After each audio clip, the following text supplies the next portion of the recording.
Hello,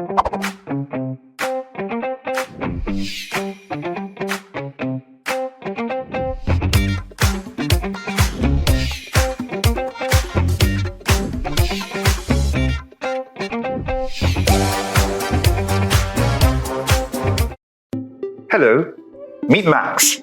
After graduating from college where he studied civil engineering, Max has decided to set up an office as a professional civil engineer. A civil engineer is one who is involved in the design and construction of roads, buildings, bridges, and other infrastructure. Max thinks accounting does not apply to him and his profession. How wrong he is. Let's see how accounting would be useful to Max. Of course, the nature of Max's business would be radically different from that of a food vendor at your school or your favorite ice cream shop. This is because Max is not into buying and selling the physical goods, but in providing services. Hence, Max would first need to be consulted by a client in order for him to provide his engineering services. After agreeing on the kind of service that the client wants, a price is fixed and a contract is signed. A contract is a legally enforceable agreement that creates, defines, and governs mutual rights and obligations among its parties. Muna is an accomplished doctor who wants to construct a swimming pool in her backyard. She has therefore reached out to Max to help her do this. Max has agreed to undertake the job, and after estimating the costs of the materials required, gave Muna a price of 1 million naira. Max also estimated that the construction of the pool will take about 6 months to complete. This is an example of a short-term contract. Short-term contracts are contracts that are expected to be completed within 1 year.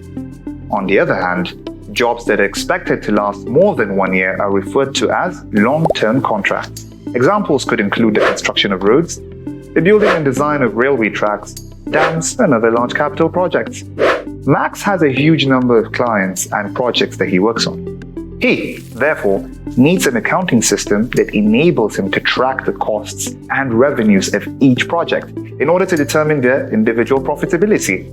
The kind of account prepared in this kind of business is referred to as a contract account. Max would need to prepare a contract account for each project he accepts. Each of these accounts would have a serial number or code on the account title as shown. This will help to distinguish one from the other.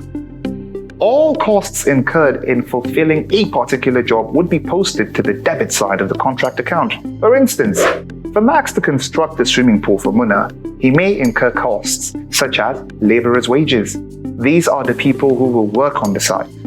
He may also incur other costs such as material costs when he buys tiles, paints, and other materials required for the job. The contract price would be posted to the credit side of the contract account. The difference between the sum of the debit and the credit side is the profit or loss on the contract and would be transferred to the profit and loss account. In summary, contract accounts are prepared for businesses that provide services to clients over a period of time. The majority of contract jobs are usually construction related, but the same principles would apply to professional services like auditing, legal services, and electrical wiring when they take on large projects. I'll see you in another lesson. Bye-bye.